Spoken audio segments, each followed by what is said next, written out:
Chapter 5 Fox Family Dinner. Ashley and Jeff led Jack into the low-walled patio section of the property. Ash released the clip from Jack's collar and hung the leash on its peg inside. She saw her school bag on one of the chairs inside the front door. Most likely her father was home, in his study. Usually he'd appear for dinner and then leave again until well after midnight. She waved to her mom in the kitchen and went upstairs to wash. On the back patio, Jeff wrestled with Jack and scratched his ears.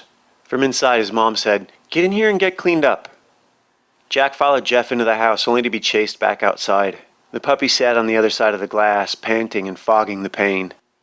Dr. Fox carried a file to the table as his wife chased Jeff into the nearby bathroom, attacking the task of cleaning the boy's face and arms.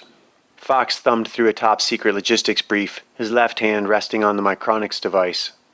A few minutes later, Anna returned with Jeffrey, placed the last of the dishes on its wicker mat, and looked upstairs. She took a deep breath to call for Ashley. "I'll get her," Dr. Fox said.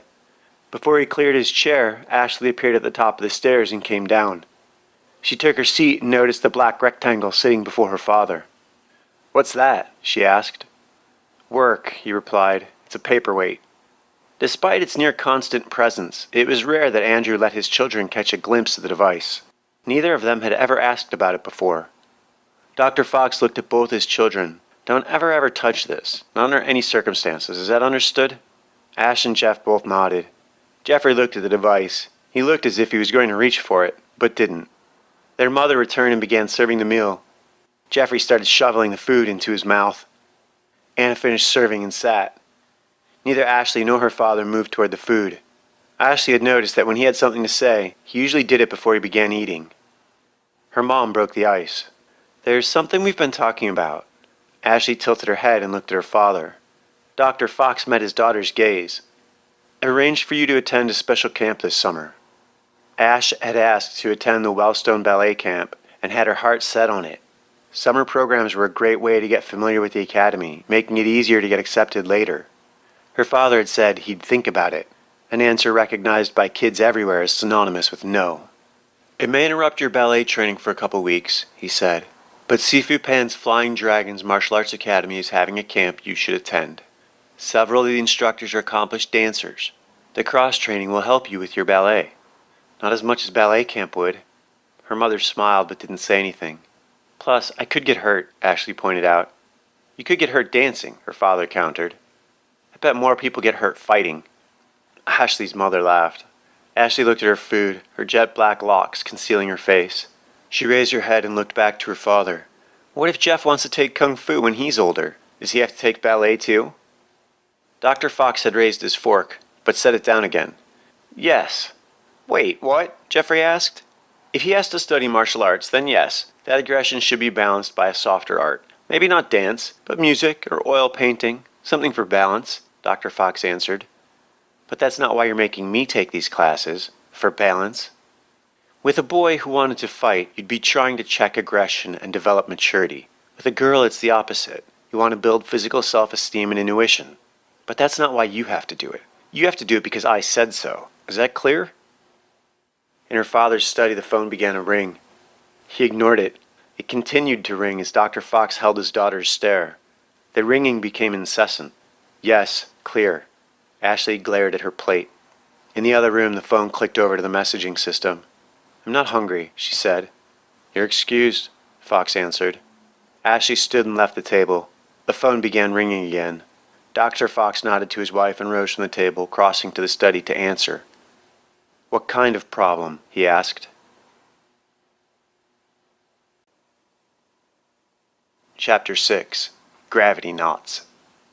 A few minutes earlier, far out in the middle of the barren desert, the massive Project Epsilon research facility hung in the evening sky. No guards stood their posts. No vehicles moved on their patrols around the perimeter. Documents, tatters of clothing, and broken glass littered the interior of the facility. Doors hung from mangled hinges or lay at angles on the floor, unable to find comfortable positions as their handles kept them forever tilted just a few inches away from perfect slumber. Couches, chairs, and desks all reduced to kindling and wire-ribbed tumbleweeds of stuffing. Only short tongues of untended combustion moved, pacing themselves in their consumption of the scattered debris. The relatively indestructible terminal monitors of the observation lab all flashed the same message: evacuate. Scattered across the floor lied the message's intended recipients, the lifeless bodies of the project technicians. Opposite the monitoring labs, small, comfortable cells lined the other side of the hall, each occupied by a single, unmoving individual. Naked, hairless, and still, the test subjects floated in the air, several feet above the floor. Before each of them hovered a small, black, rectangular object, a micronics device. Anyone not preoccupied by a floating rectangle of black metal was lying in a crumpled heap, oozing fluids. In the very center of the facility, loose items had begun to gather. Bits of paper, glass, chunks of office furniture began to slip and slide along the floors, becoming trapped against other objects, walls, or ceilings. The center of the facility began to churn with the debris. Human bodies, office appliances, and furniture all flowed forward to become a formless, boiling mass. The center grew tight and then burst into flame as white-hot fusion consumed the physical elements. With a second pop, the burning knot at the center went dark, expanding exponentially, inhaling, igniting, and consuming furniture, walls, floors, as an ocean drinks from rivers. In a fraction of a second, the implosion consumed the entire facility, leaving a massive crater in the empty desert where Project Epsilon had once stood. At the center of the devastation, one item survived. A rectangular chunk of black metal, a single prototype, lay in the dust. In a separate, much smaller facility, hanging in orbit far above the desert site, 3 agents monitored the Earth. They sat with their backs to one another in a triangular formation, each occupied with their own bank of monitors and control panels. They sported beards and crazy long hair, as they were in orbit and had lost the desire to shave and get regular haircuts. The astronauts double-checked and confirmed their readings. "You'd better call Dr. Fox," Carlson said. "Where is he, anyhow?" Wilkins asked. "Dinner with the family," Bryce answered. "Man," Carlson dialed the doctor. "No answer." "You better dial again," Bryce said. Carlson tapped resend and waited. "Hey, Dr. Fox. This is Carlson up on Kojima Station. We've got a problem with Epsilon." "What kind of problem?" "Well, sir, it's gone." "Gone? Gone where?" "Exploded, sir. Or imploded, maybe. We're forwarding our footage." "How did it start? Anything preceding?" "Some kind of accident, sir. We've got all the data backed up to the server, but on the security feeds, you should see the stream in a couple seconds. It was psychokinetic. Also, the server might be contaminated as well. We're not sure." "Has it given you any strange readings?" "We did see some lights, but it could just be the backup battery coming online. They were floating again, and then everything got sucked toward the center of the facility." "A gravity knot? Like before?" "Yeah, only this time no survivors." "That we know of?" "Sir, we've got a 50-kiloton release in an 11-mile crater. FLIR and sonics show no life forms. We do have confirmation that a small black metal object is lying in the middle of the crater. One piece of shrapnel. It's all that's left." "How small?" "Looks like flat rectangle, fit in the palm of your hand. Spectrometer is registered as pure beryllium." "Thank you, gentlemen." "Kojima out." Upstairs in her room, Ashley flopped onto her bed. She pulled her journal from her bag and opened it. Ashley's journal, June 22nd, 2308, evening. "I can't believe I'm actually considering running away, but he's making my life impossible. There's no reason for him to treat me like this. I hope Mom brings up my plate. I'm starving, but it's not worth going back down there." Ashley heard the interior door to the garage open and close. Then the big garage door opened and her father's car lifted off. She could easily tell the difference between them. His cruiser had a deep, low rumble, while the family wagon had a slightly higher and quicker purr. Ashley opened her door and found her mom halfway up the stairs. "Come down here," she said. "I want to talk to you." Ashley rolled her eyes but followed her mom down the stairs. She sat back at the table and noticed the food was still quite warm. "Go on," her mom said. Jeff had finished and gone down to his games and simulators. Ashley didn't talk, but quietly ate her meal. After a few minutes and a few more bites, Anastasia looked over to her daughter. "You don't know how much he cares about you, Tuwanjika." Ashley looked up at her mom. It had been years since Anna had used the pet name for her little girl. Ashley had been born with bright blue eyes and a shock of dark black hair. Lakota for all blue, Tawanjika, had been Anna's term of endearment for her daughter. Anastasia Zelina was the daughter of a Czechoslovakian manufacturing mogul and an American Indian, of the Lakota people.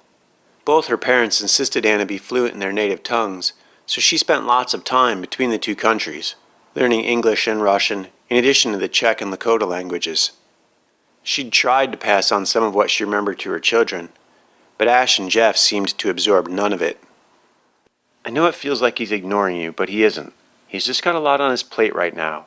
He always does. You heard that phone call? Well, things might be changing a bit. What do you mean changing? Ashley asked. You might not be going to camp at all. Ashley put down her fork. What happened? I just need you to be extra patient with your father this summer. Whatever he wants you to do, just do it. Don't fight with him, just do it. Mom, he's not listening to me. Don't you understand? I do understand. I know you feel trapped, like you have no control over your own life. You're right, you don't. But this time will pass very quickly. Once you're grown up, you'll wish you'd enjoyed it more. Is that all? Ash asked. No, that is not all. Anna paused. Eat your food. You need to eat. Anastasia waited until her daughter picked up her fork again. There's a lot you don't know about your father.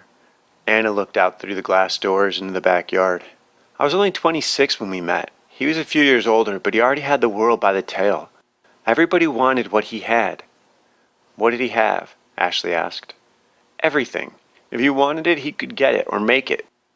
Once he'd created that healing compound, he was the one everyone looked to.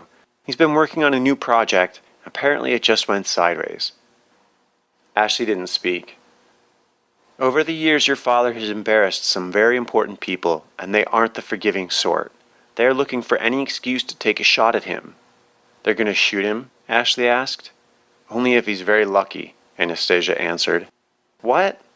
They might arrest him and try him for treason. What happens to us? Ashley asked. We run. The legendary spy and ninja Anastasia Zelina smiled at her daughter. Take it easy on him. He really does have a lot on his mind. Ashley nodded. And whatever happens, don't be afraid. If I could give you any advice, that's it. Don't be scared. Take the fear and do something with it. Kill whatever is scaring you and don't feel guilty about it. Whether it's a spider, a snake, or a man, kill it and kill it again until you aren't afraid of it anymore. But then you have to clean up the mess. Ashley smiled. And give his little camp a shot. It won't be so bad. You might actually be good at it. Ugh, Ashley replied. Anastasia laughed and cleared the empty dishes. Chapter 7. Noodles. Monday, June 22nd, 2308, 7:31 p.m. Major Ross, Chief Warrant Officer Reed, and the rest of the crew were stunned, watching the real-time feed being streamed from Kojima Station.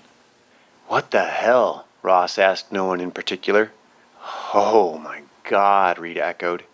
On the monitors, the Fox family was seated at the dining room table having dinner. Ashley was engaged in her camp point counterpoint. A phone rang in the background. Ross pulled up the network transcript.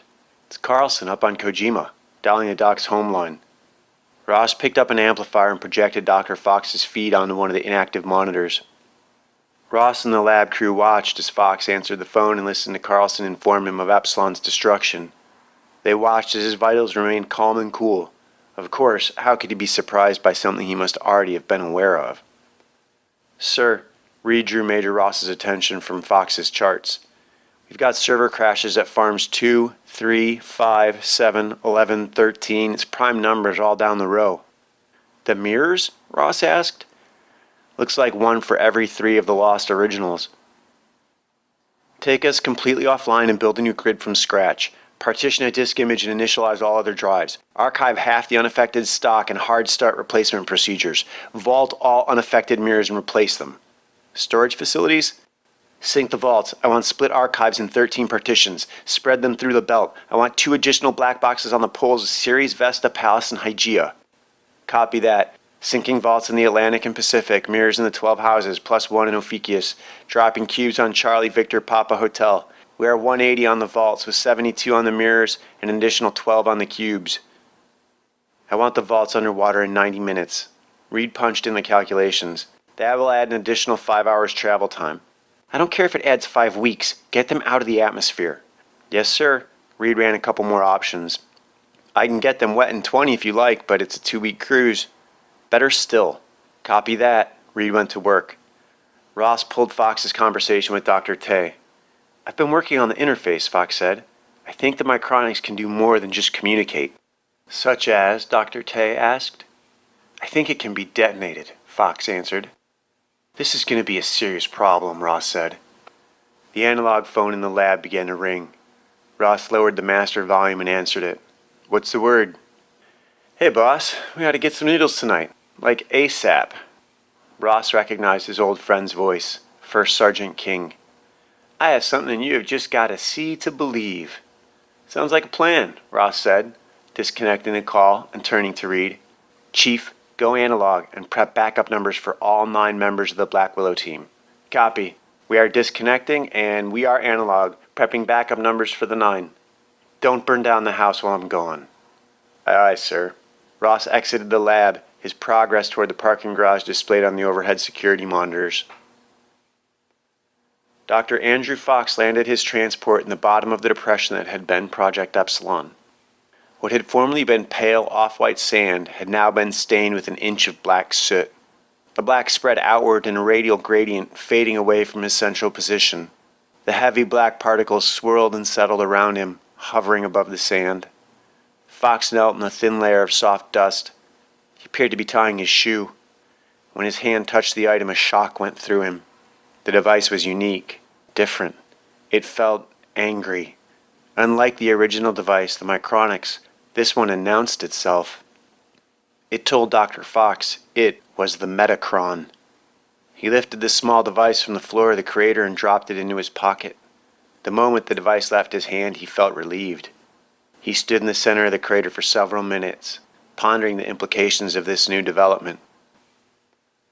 Several miles overhead, the operators aboard Kojima chuckled. He's good, Carlson said.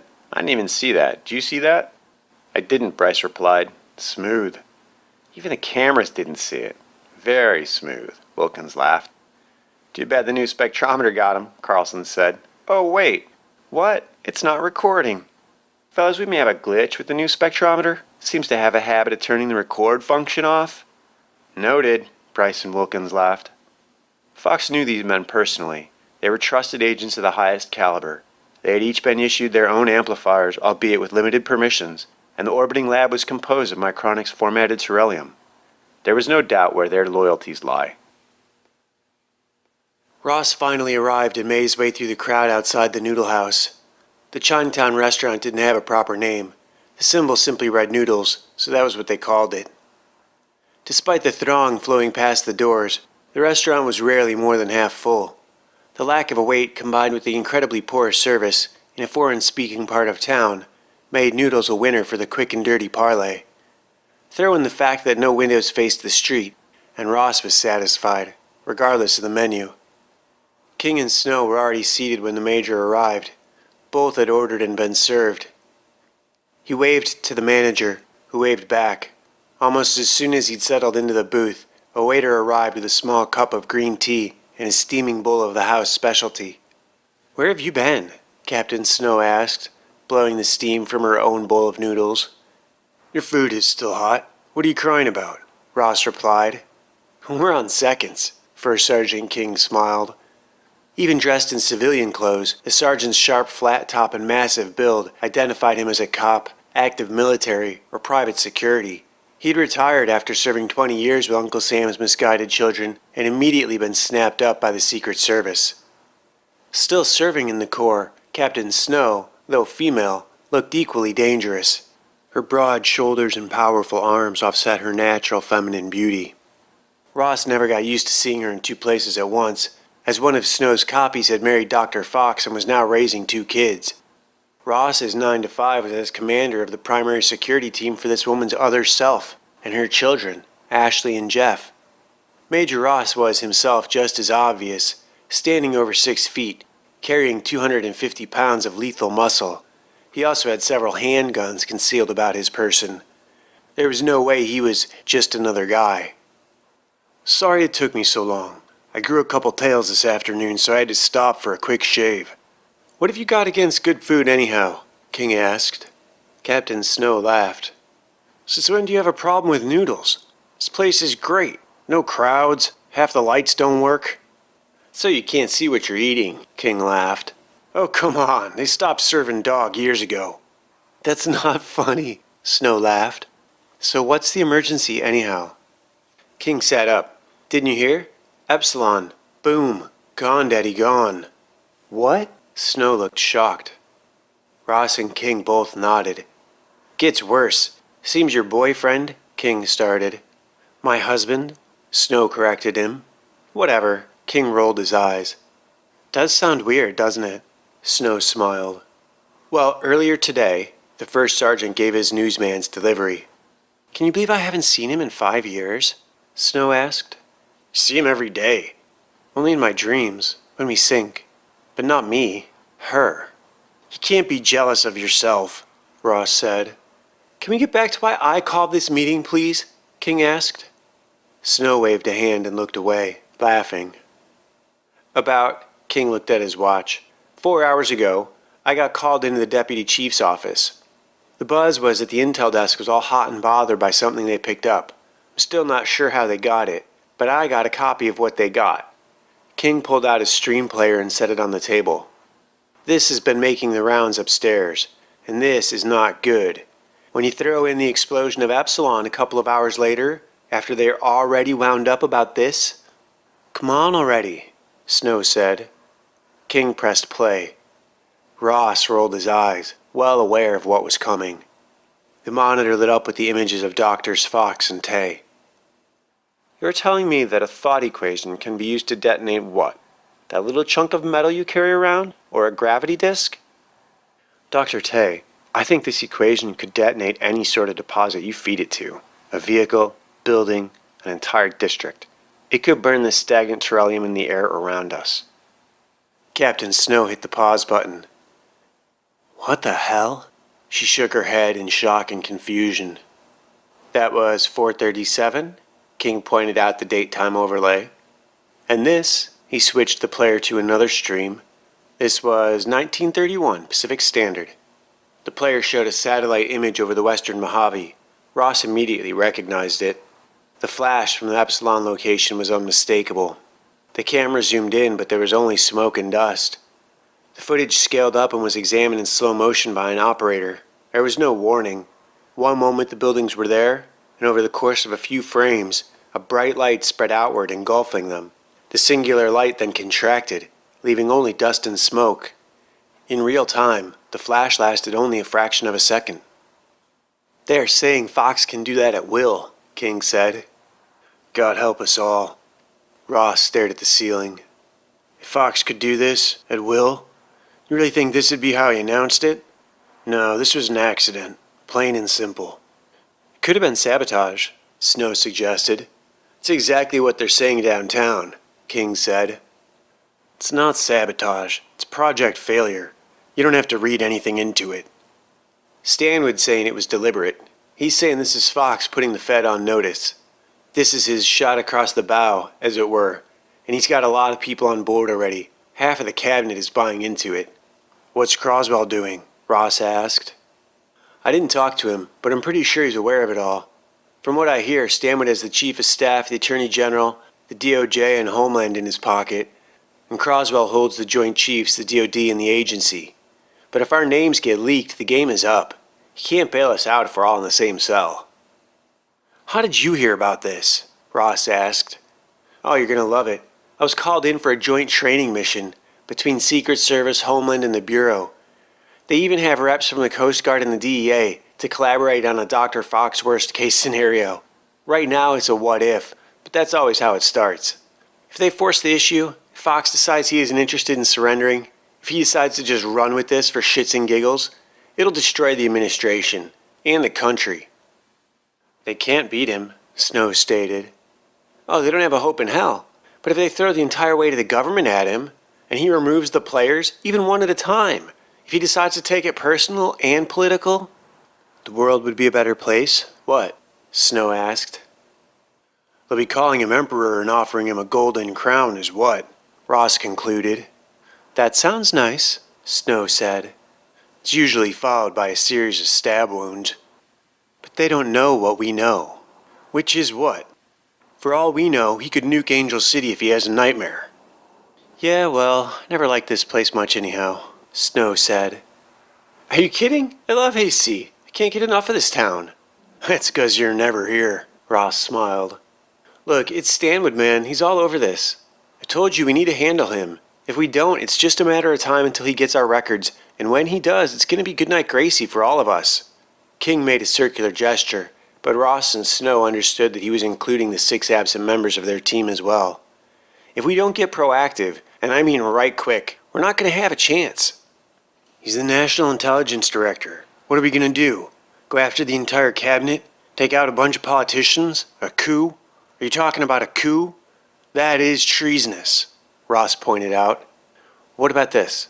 What about just Stanwood? King offered. We can't kill Stanwood. He's hands off. Andrew said so. Snow stirred her noodles. Yeah, well, he's not sitting at this table, King stated. They've known each other since they were kids. Fox, Stanwood, and Croswell all went to school together. We're not killing him. If he's got to die, it's for Fox to decide, Major Ross said. What about exposing him? King suggested. We have to get him to break the law first. I mean to the operating system. Dose him with Mike. What? Ross asked, dumbfounded. Well, we know Stanwood has never been exposed to the Micronics, so let's expose him. That's no kind of solution. Give our enemy our secret weapon? Why not just give him access to all our gear? Just open up our whole operation and invite him in. I don't like the sound of that, not one bit. There's no guarantee it wouldn't make him worse. He's not stupid. If anything, it might make him a much bigger threat than Fox. You would essentially be giving him everything Fox knows to use in any way he saw fit. If there is a way to detonate Terrellium, Joseph Stanwood is the last person we want to give that to. Let's not forget exactly who the bad guy is here. Ross stirred his noodles. Okay, King said. Just playing along here. A bad guy who might actually have a point, who he cannot kill and can't convert. Stanwood's gonna have to come to Jesus on his own? That's our plan here? He needs to see the light and we're just waiting for him to open his eyes. How did you not see this coming? Ross asked Snow directly. Don't blame me. I can't predict the future any better than you can. She dug at the noodles but didn't eat any. I suppose we can take comfort in the fact that he can't really kill us, and that, as of yet, they still don't know who we are. And Fox gave us all our gear, Snow said. Aside from the blue goo, the phase cam, the gravity harness. Sure, King said. But the idea of being hunted forever or imprisoned isn't very appealing either. We're not immortal. We might be backed up, but all this could still come crashing down. Mr. Optimism over here, Ross said. Well, do you have any ideas, sir? King asked. Major Ross shook his head. Give me a couple minutes. Why would he call Dr. Tay and tell him that? King asked. Maybe he can't guess the future any better than any of us, Ross suggested, nodding to Snow with his eyes. Regardless, he's really in their crosshairs this time. They're not going to let this go. I had to shake 2 guys to get here. Snow sighed and pushed her noodle bowl away. Ross leaned forward. As you so elegantly put it, we are in the wind. Per protocol, run backups every 12 hours, full satellite transmission. Snow and King groaned in annoyance but nodded. It's just a few days, Ross said. What are you going to do with Reed in the lab? King asked. We're going to double them. We'll put one in the stratosphere and drop a mirror down to Davy Jones. You can never be too redundant, huh? Snow asked.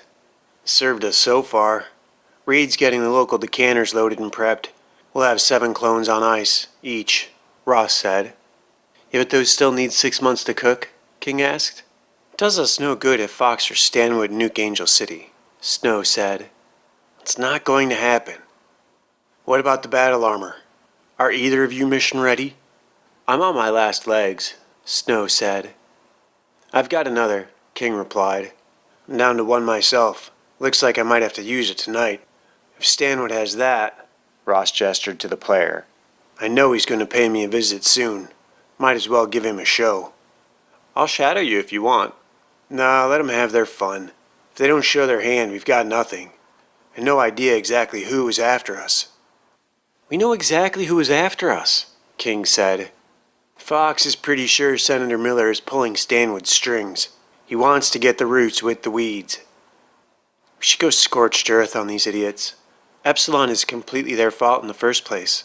They never should have been testing it on prisoners. They're lucky a big crater was all they got. It could have been a lot worse, Snow said. He didn't make a point of sticking it in their faces every chance he got. Yeah, well, we wouldn't be backed up on interstellar satellites either, Ross pointed out. Tomato, tomato, King replied. You know you love it, Ross smiled. I live for it, which is why I agree with the captain. We should take the fight to them, all enemies, foreign and domestic. Be careful what you wish for. Ross sipped at the cooling tea. Oh, one other little problem. We still have no idea who the residential sleeper is, and after the last few calls we caught, it's clear they might have someone on the inside. What do you mean might? King asked. So Epsilon might have been sabotage after all? Snow asked. No, not that. Reed is sure there's a local asset, disguised as a civilian, living on your block. Ross shook his head. Sorry, on the doctor's block. Oh, come on, King said. The most logical candidate is that freak living right down the street. He was assigned to Bergstrom's unit.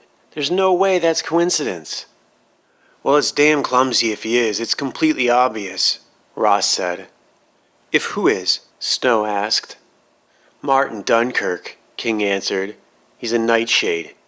As in a lethal plant? But he has 3 kids. He's been living there almost as long as we have, Snow said. Almost, King said. And there may be more than one. Ross touched his nose and pointed to King. Dunkirk was a battlefield surgeon. His record is totally sealed. Why would a surgeon's record be sealed? King asked. Half of Bergstrom's unit was medical. They're all sealed. The other half were well-known wet workers.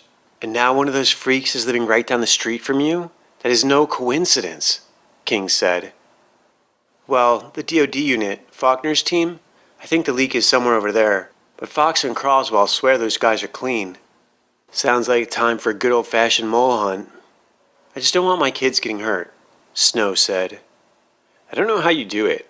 It's not that hard. You ran doubles for a while, didn't you? Yeah, but I hated it. I never knew who I was in the morning. If you were a parent, you'd understand. Snow picked at her food. Anyhow, I gotta be getting back. If they come for me, you know what I'm gonna do. Well, don't make it easy for 'em. Ha, very funny. No, really, make 'em work for it. Not like I haven't done it 1,000 times. Right, right, Ross and Snow said together. You should go out the back. They're only looking for me. Are you kidding? I'm staying on this, Snow said. Fox wants you on double overwatch tonight. I got this. And if they really are coming, we absolutely can't afford to let you get pinched. You're our secret ace. Now get out of here, the both of you. King and Snow exited the booth and made their way to the back of the restaurant. As Snow reached the door, she and King set their opacity to 0 and became invisible. The door opened, and Ross, capable of vision in the infrared spectrum, watched his comrades levitate up into the night sky. He then turned back to his noodles and took his time finishing them. Chapter 8. Otto Malvinus. Across the canyon from the Fox home, rows of houses were set into the hillside. At the crest, a series of cascading balconies concealed an operations center behind tinted panes. By their dress and bearing, it was clear the occupants were field agents of the highest caliber, all but one. To describe Fifth Gate citizen Otto Malvinus as portly would do the man a disservice. Otto had spent a lifetime acquiring his bulk. Weighing a stout 370, he boasted of being as wide as he was tall. Upon learning of the Project Epsilon failure, Otto decided to visit the Fox homestead. He was intrigued by the pipe dream of the MCX, and felt that technological breakthroughs were best intercepted early. As the owner of the parent company that had recently purchased Washington Security, Otto had come down with his bodyguard to inspect the operation. He and Bell had arrived late in the evening, after 11, and now stood in the central command room with Captain Faulkner. The captain explained that the house was filled with surveillance equipment and long-range suppressed weapons, all controlled by a master switchboard. He pointed out that the recording drives were backed up to double-blind positions, plus the DoD had vetted all personnel to ensure competence and loyalty. Malvinus had many questions for the captain, and it was clear the officer's patience was being tested. Bell asked permission to step outside for a smoke and left the command center. A young sergeant monitoring the surveillance system interrupted the captain and Chairman Malvinus. He pointed out the arrival of a large truck on the street between the command post and the client. It touched down, and 3 armed operatives stepped from the back of the truck. Upon sight of the operatives, the command post came alive with activity. Surveillance systems delivering high-contrast images of the mercenaries making their way across the canyon toward the Fox home. Otto smiled with excitement. "What happens now?" he asked. "Now it gets fun," Captain Faulkner replied, smiling for the first time since Otto's arrival. In the glass-walled home across the canyon from Dr. Fox, Captain Faulkner designated Chief Warrant Officer Lee and Sergeant Buckner to suit up and intercept the mercenaries. The other agents at nearby monitors called out relevant conditions as Buckner and Lee pulled on their armor. Fully equipped, the 2 soldiers stepped out onto the main deck of the home. Lee snapped down his visor and triggered the uplinked displays and data feeds. With the enhanced optics, they could see the enemy across a dozen spectrums as they moved toward the Fox residence. Lee and Buckner crossed the deck, strapped in and released their ropes. They vanished over the railing, moments later reaching the ground, several hundred feet below. The canyon floor was spotted with homes. Backyards overflowed onto narrow strips of unclaimed municipal property, all of which butted up against the forest preserve. Lights were out, most families fast asleep. Inside the command post on the flickering screens, Faulkner and Malvinus watched the images of Lee and Buckner as they chased down the interlopers, closing the gap as they came down the hillside. The group of intruders had reached the other side of the canyon, and as the ground became steeper, they slowed. Captain Faulkner stood next to Otto as the surrounding agents relayed details to him. From their place in the command center, the 2 men could see nothing outside the glass walls. It was the monitors that tracked the participants from dozens of angles and across several frequencies. The mercenaries continued to advance on the Fox residence, oblivious of their imminent discovery by Lee and Buckner. Captain Faulkner cracked his knuckles in anticipation. Bell returned to the command post from the cigarette break. Faulkner sniffed at the air. Burnt oil and carbon, the signature of a recently fired weapon. Bell raised his handgun and shot Captain Faulkner in the face. The suppressor reduced the sound to a cough. As Faulkner's men pulled their weapons, Bell shot each of them in turn. Surrounded by dying agents, Otto licked his lips in satisfaction. Right on schedule. Bell then raised the weapon on his employer, who had just enough time for expressions of both shock and indignation to flash across his face before Bell fired 3 times into his chest. Otto fell. In the kitchen, Bell opened the cabinets. He grabbed a bottle of lighter fluid and jerked the stove from the wall. He disconnected the gas line and opened the valve. In the living room, Bell doused the bodies and equipment with fuel. He balled up a piece of paper and soaked it in ethanol. He knelt beside Otto as the large man choked on his own blood. Bell stuffed the paper into Otto's mouth and lit an edge. The flames ran across the chairman's oil-soaked skin and clothes. The fire engulfed the handmade silk and leapt to the floor to dash across the room, up the legs of the couches and surveillance terminals. Soon the entire post was alight. Bell was halfway down the hill before the gas bleeding out of the kitchen reached the living room. The sound wasn't an explosion, but rather a whoosh, like a jet engine igniting, illuminating the canyon. Finished with his noodles, Ross paid for the meals and strolled through the front door, out onto the street. The agents hadn't even tried to blend in. As Ross exited the restaurant, their heads rose in unison. In the crowd of people all hustling to get home for the evening, only they were standing still. As he stepped out, only they noticed him. Ross smiled. He stepped into the busy thoroughfare and made his way toward the closest man. The agent stepped forward, raising a hand as Ross approached. Ross closed the distance with a quick blast to the agent's throat. He collapsed toward the nearest building. Ross continued to move with the crowd, and the 2 following men rushed to their comrade. Once out of sight, Ross took the first corner into an alley and burst into a sprint. A block later, he glanced behind. Only 1 man followed. Ross made another corner and used a dumpster to jump up to a fire escape. The agent didn't round the corner until Ross was cresting the 3-story rooftop. He sprinted for the far side of the roof, quickly found a sign he could use to get back down to street level, and his last view of the rooftop revealed his pursuer coming up the other side. The agent fired twice, but Ross was already below his line of sight. He jumped from the sign to the top of a van and rolled from the vehicle as the agent appeared above him. As he sprinted down the street-level walk, the massive traffic canyon yawned to Ross's left.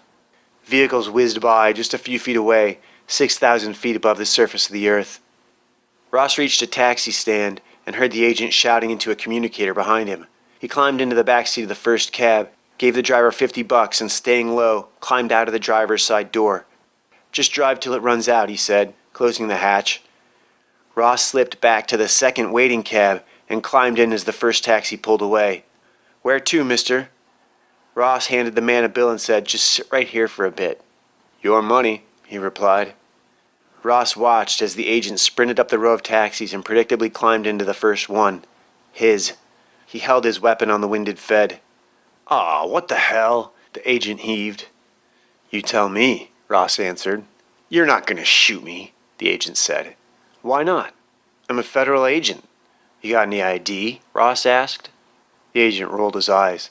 "How about a warrant?" The agent remained mute. "Out," Ross said. "This is me getting out."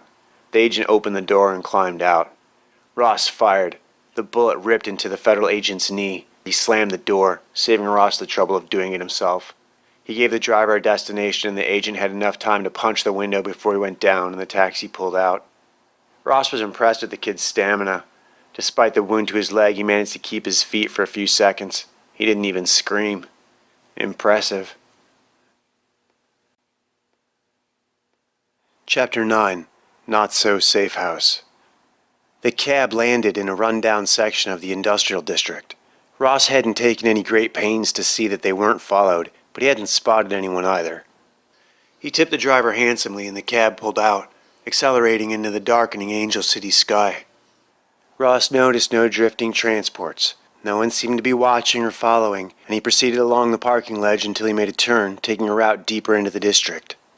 He soon reached an unmarked door on an unnamed street, more of an alley, really. He hadn't even caught the slightest hint of a tail. Ross reached out to the knob and it turned under his grasp, already unlocked. He opened it and stepped inside. Even in the darkened apartment, he recognized National Intelligence Director Stanwood. He stood with his deputy, Von Kalt, and a third agent. An unseen man hit Ross in the head with what felt like a brick, but was most likely a handgun. When he woke, he discovered he'd been duct-taped to a chair. Von Kalt was lightly slapping his cheek. Stanwood stood nearby.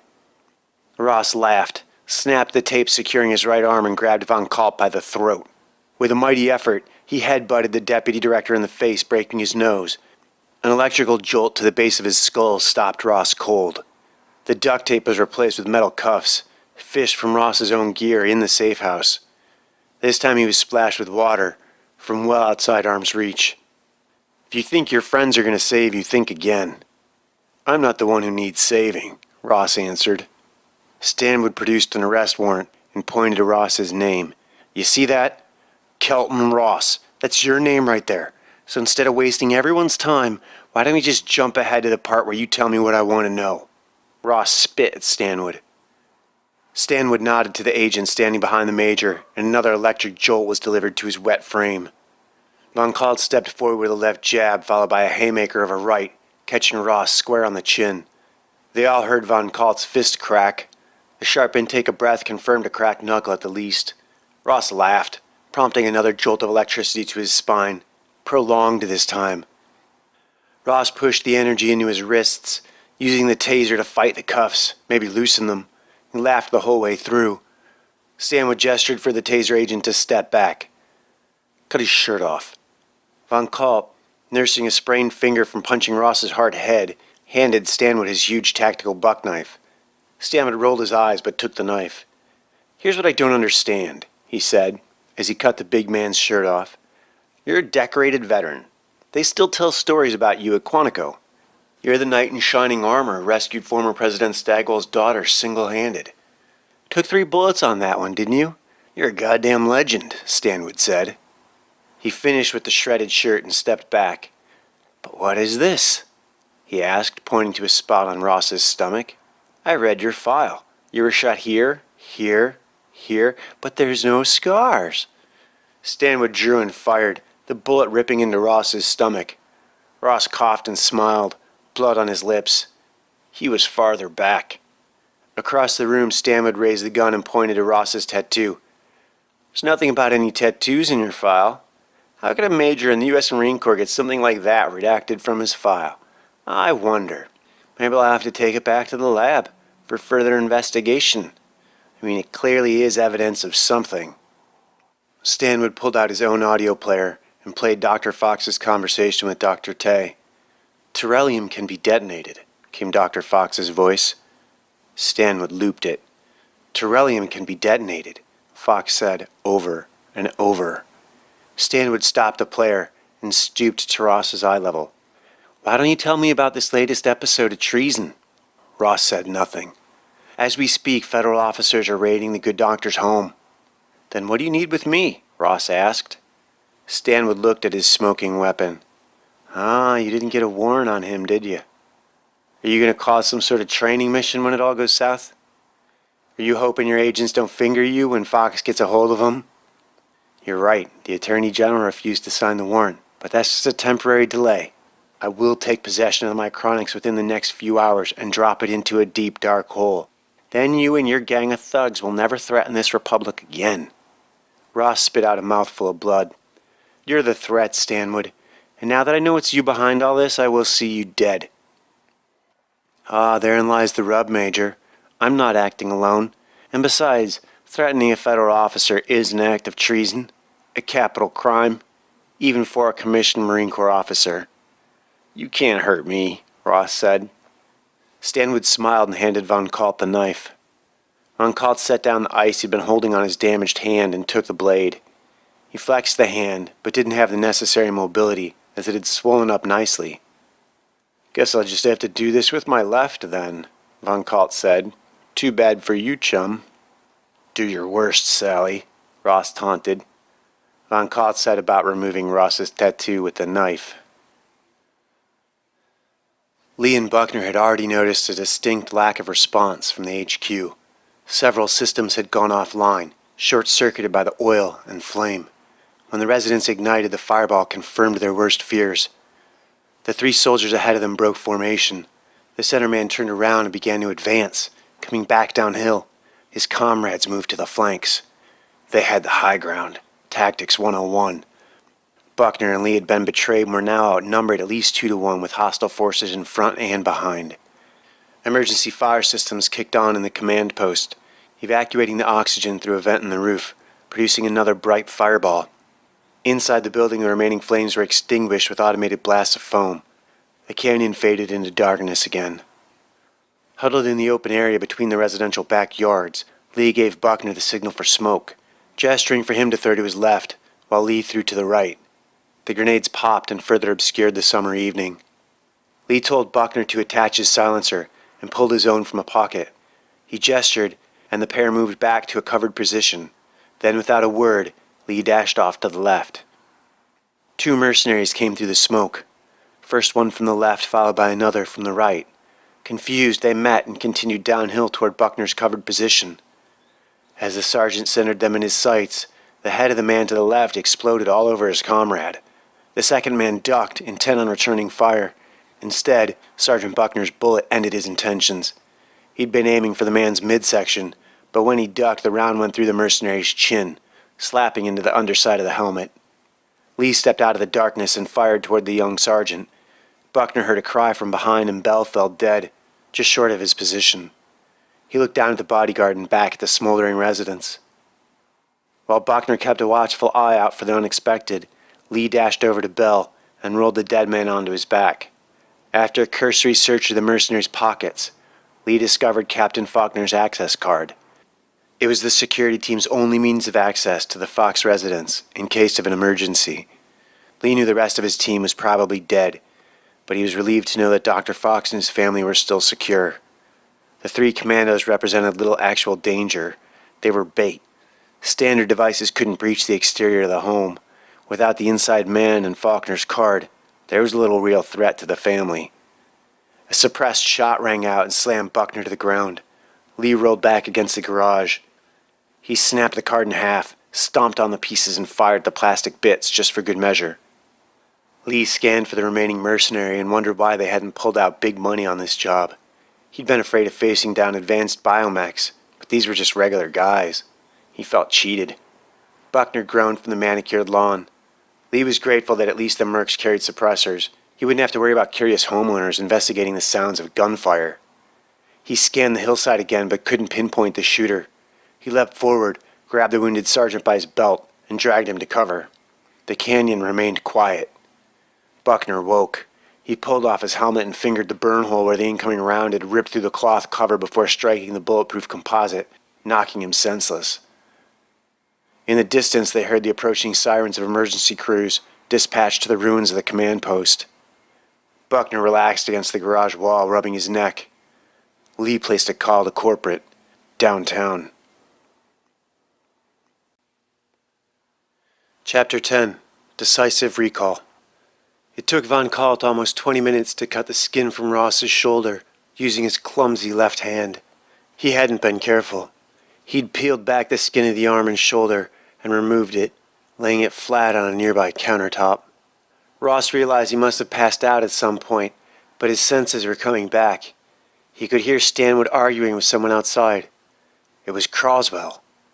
Stanwood was arguing with Secretary of Defense Croswell. Ross laughed. He's come to rescue me.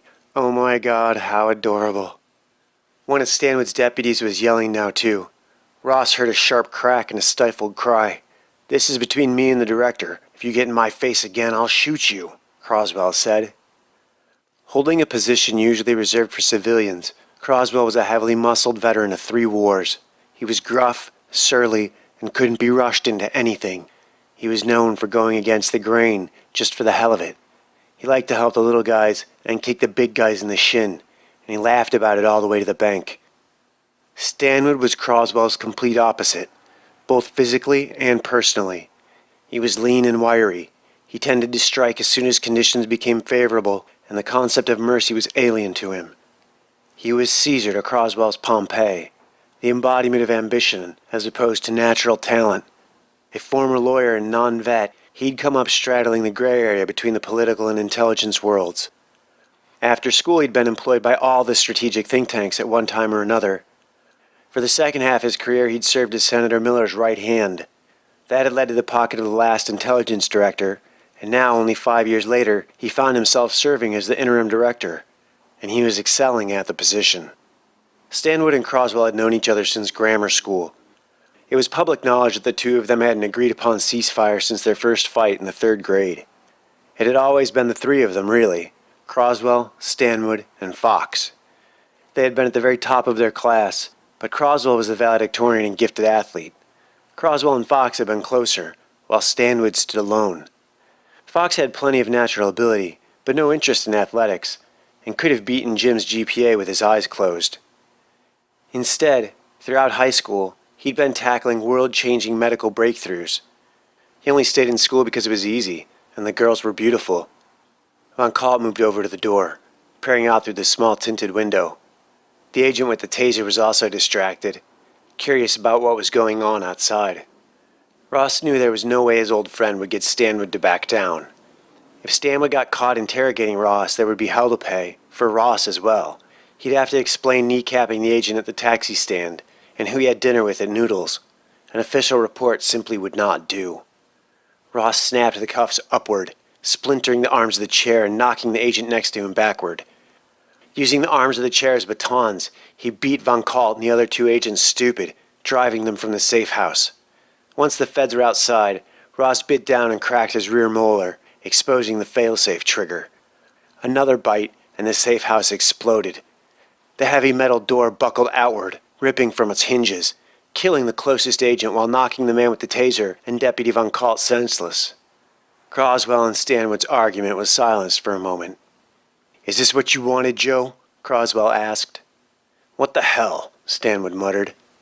"Now he's dead, you idiot. Now what are you going to do?" The Secretary of Defense gestured to his men, who headed back to their idling vehicles. "Jackass," Croswell muttered, stepping into the waiting transport. Across town, Chief Warrant Officer Reed helped a naked Major Ross climb from a decanting tank. This was the same middle-aged Kelton Ross, but he had no scars or tattoos, though his skin did have an odd bluish tint. "This is it for a while. Last legs," Reed said.